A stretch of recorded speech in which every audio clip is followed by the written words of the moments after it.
Saat teman-temannya di Samarinda mendesaknya untuk dikhitan, Yusuf sebenarnya memang sudah jatuh cinta dengan Islam. Ia masih ingin mengetahui dan memperdalam keingintahuannya mengenai agama Islam. Namun apa boleh dikata, didesak teman-temannya, Yusuf pun kala itu sudah dikhitan dan akhirnya diketahui oleh keluarganya.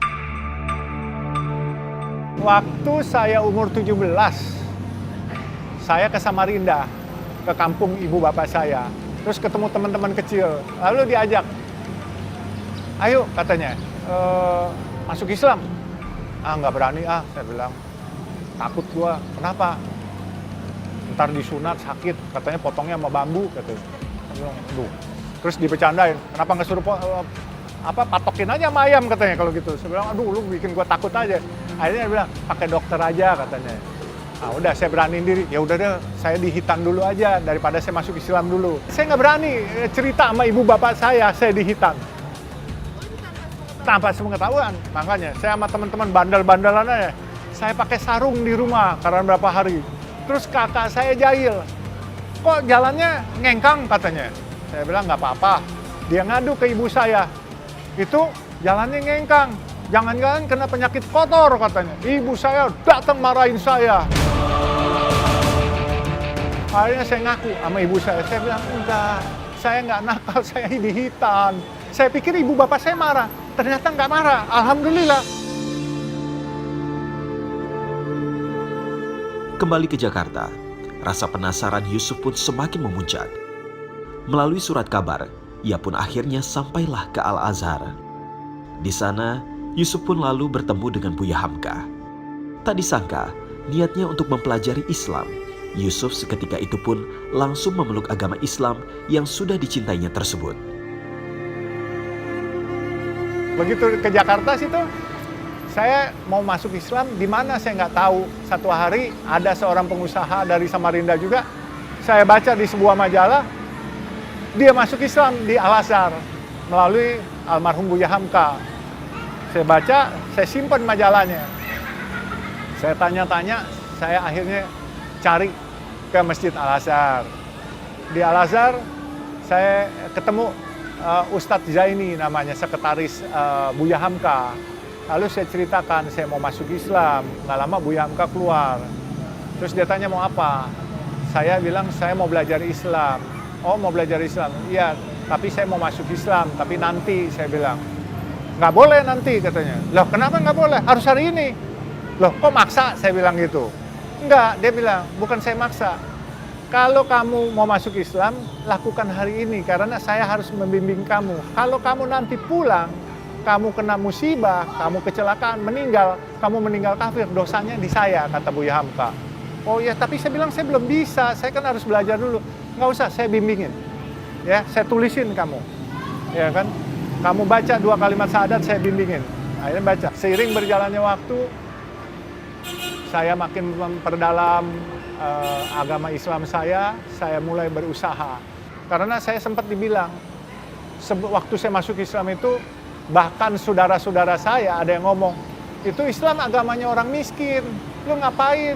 Jadi miskin lu masuk Islam, katanya. Belum tentu, saya bilang gitu. Siapa tahu gue jadi kaya, ntar lu nyesel lo kalau nggak mau ikut saya mesti bercandain gitu.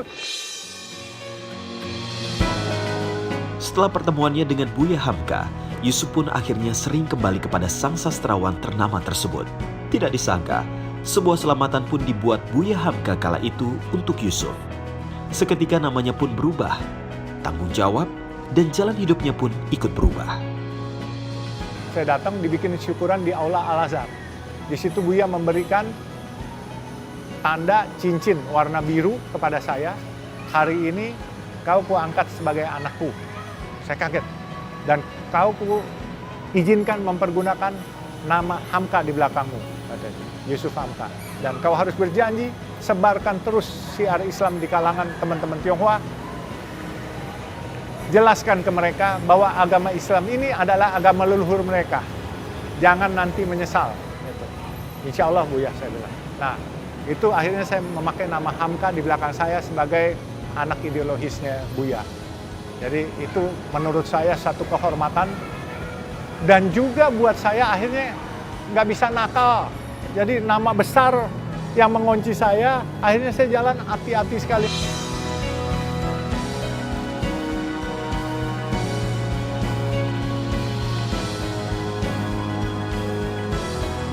Meski kini namanya dikenal sebagai pengusaha sukses, namun siapa sangka perjalanan karirnya tidaklah mulus.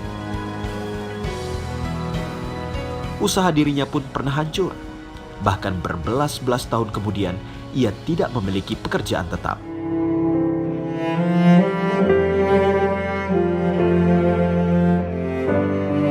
Ya, memang saya sempat sedih sih. Waktu tahun 80-an saya pernah kerja di perusahaan kayu.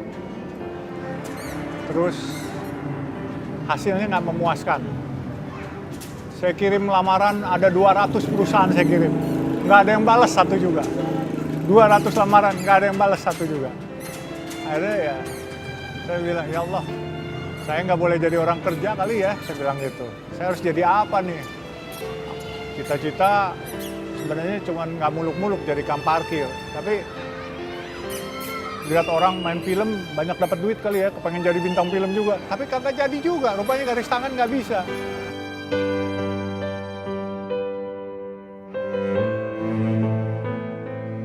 Pada saat itu rezim sangat represif.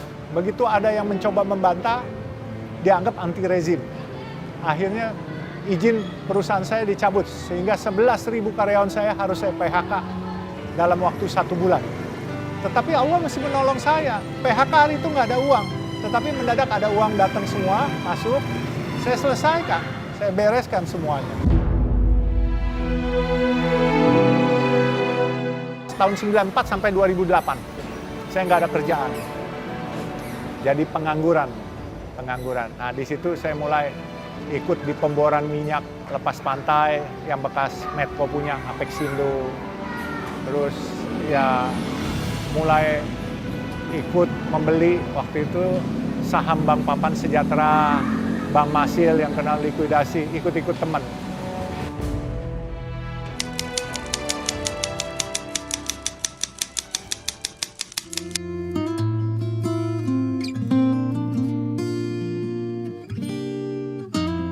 Padahal ya, cita-cita saya dulu waktu SMA, sekolah, saya sering liwat di Krekot situ, Pasar Baru. Waktu itu parkir mesti 300 perak satu kali parkir. Saya masih SMA, cita-cita saya cuma jadi tukang parkir. Karena saya pernah tanya tukang parkir, lu sehari bisa dapat berapa duit? 10.000 sampai 15.000 deh. Itu satu mangkok bakmi cuma 300 perak hari itu. Saya bilang, 10.000 mah udah cukup kita, ya kan? Jadi tukang parkir cita-citanya. Rupanya Allah kasih parkir di atas jalan tol sekarang. Mau nggak mau cita-cita cuma parkir biasa. Di Bintan sekarang jalan tol. Nah, jalan tol ini kan sebenarnya kayak tempat parkir aja deh. Orang masuk, bayar. Nah, saya akhirnya bilang sama teman-teman, usaha apa yang dibenci orang tapi balik lagi? Restoran nggak enak, orang nggak balik lagi. Hotel nggak bagus, orang nggak balik lagi. Jalan tol orang ngedumel, macet-macet, besok balik lagi nganterin duit lagi. Ini bedanya. Sukses menjadi pengusaha, ternyata masih ada saja wejangan-wejangan dari Buya Hamka yang hingga kini masih terngiang-ngiang. Pernah diamanahkan untuk tetap berdakwah. Di tengah usaha yang dirintisnya, Yusuf pun mulai kembali mendengarkan wejangan sang ayah angkat. Namun kali ini, dakwah yang dilakukannya memang berbeda. Ia memilih caranya sendiri. Terus saya berpikir, kalau saya jadi penceramah juga, jadi ustadz juga, kapan saya bisa mengharumkan nama Islam dengan cara yang lain?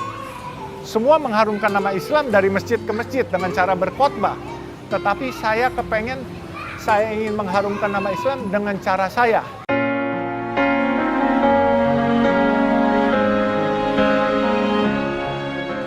Bikin masjid ini, alhamdulillah ya, nggak terlalu mahal juga.